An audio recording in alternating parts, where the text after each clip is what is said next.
ሶሻል ሚዲያ ላይ ያለ ፍቅር ሶሻል ሚዲያ ላይ ነው የሚያልቀው። እነ ጃኒ ይደበድበኝ ነበረ ድሮ በድብቅ ሪሌሽንሺፕ ውስጥ ነበርን ከጆን ጋር ምናምን ብላ ተናገረች። ምስኪን አዶናይ ግን አሳዘነኝ። እንደዛ ስትናገር ጆኒ ደግሞ ከስር ከወጣ በኋላ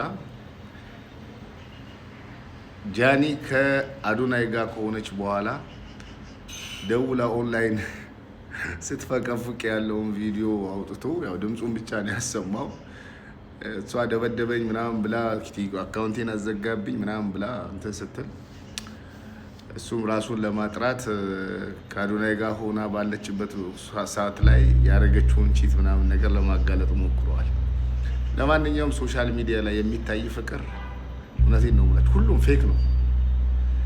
የኔ ፍቅር የኔ ማር ምናምን ሶሻል ሚዲያ ላይ የምታያቸው ባልና ሚስቶች ውስጣቸው ባዶ ነው።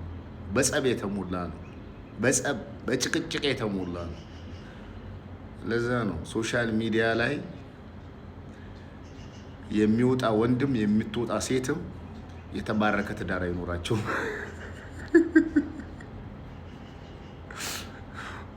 የተባረከ ትዳር አይኖራቸው። ለማንኛውም እኔ አሁን ያሳዘነኝ አዶናይ ነው። ያሳዘነኝ እውነት ለመናገር አዶናይ ነው። ደግሞ እኮ ሁለቱም ያው ወንድማማቾች ናቸው።